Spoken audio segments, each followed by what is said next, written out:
Nik Nazmi Nik Ahmad has advised government leaders to tread carefully when commenting on the Turun Anwar rally. Idris Ahmad has hit back at Maszlee Malik's call for PAS to join the unity government. Stay tuned to KiniNews to find out what they said. Former PKR Vice President Nik Nazmi Nik Ahmad has advised government leaders to be cautious when commenting on the recent Turun Anwar rally.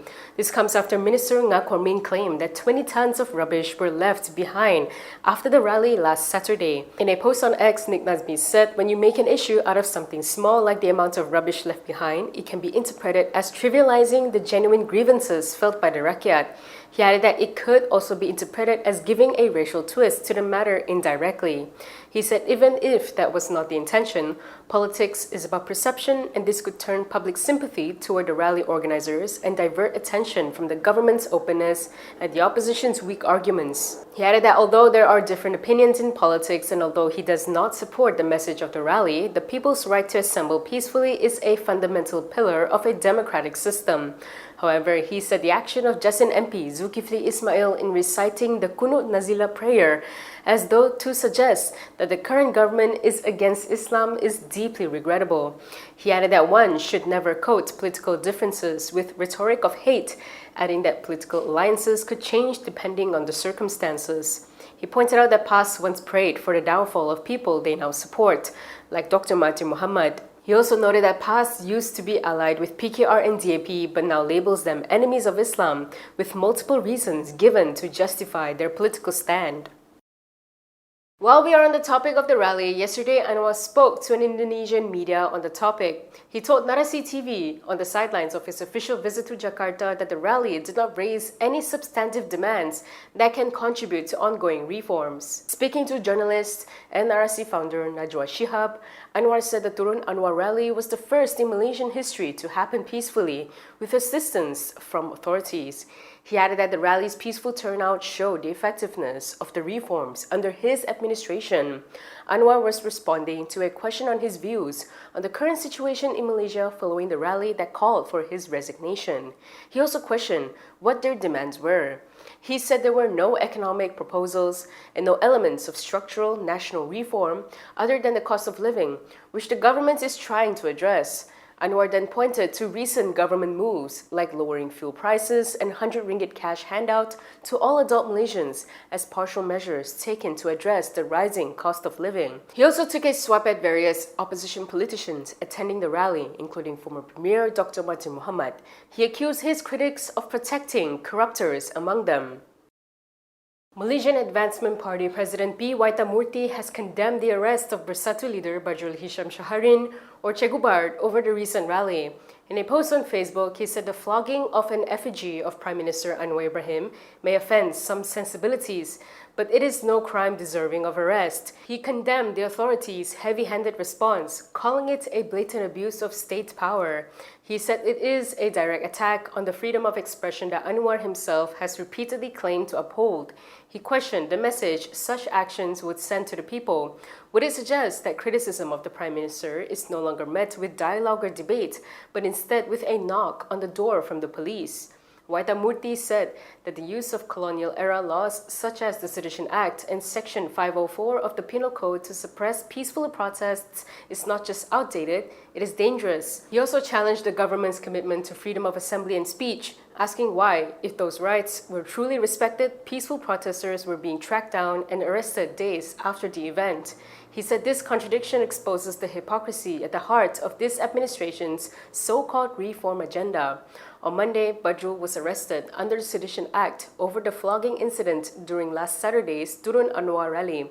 Following his release yesterday, Bajrul told reporters that police had questioned him over the effigy flogging.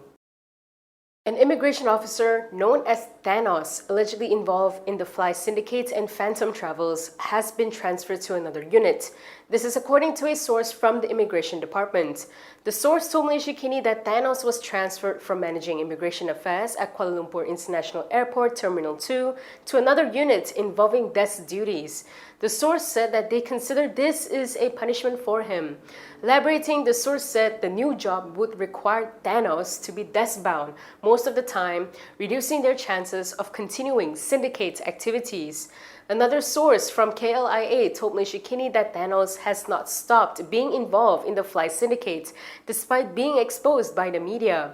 They claim Thanos stayed away from work for nearly 2 weeks after Maszlee Kini exposed the syndicate, then came back and continued with the fly syndicate.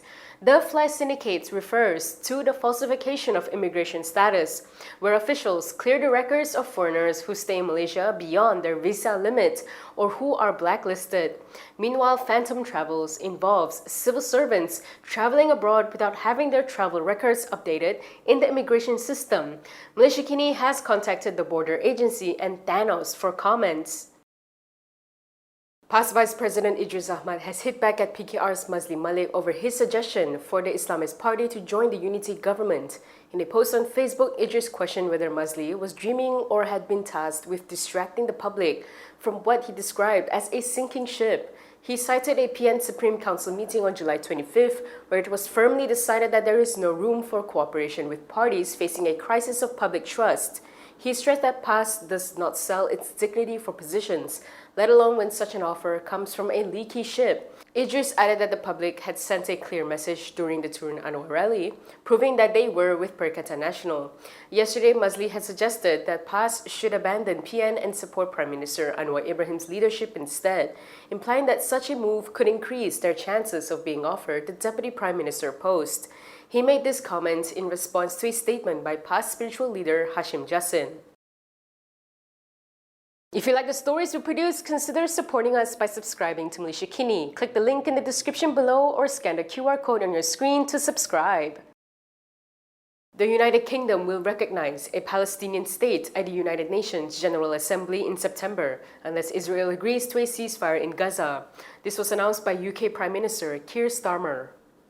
As part of this process towards peace, I can confirm the UK will recognise the State of Palestine by the United Nations General Assembly in September, unless the Israeli government takes substantive steps to end the appalling situation in Gaza, agree to a ceasefire, and commit to a long-term sustainable peace, reviving the prospect of a two-state solution.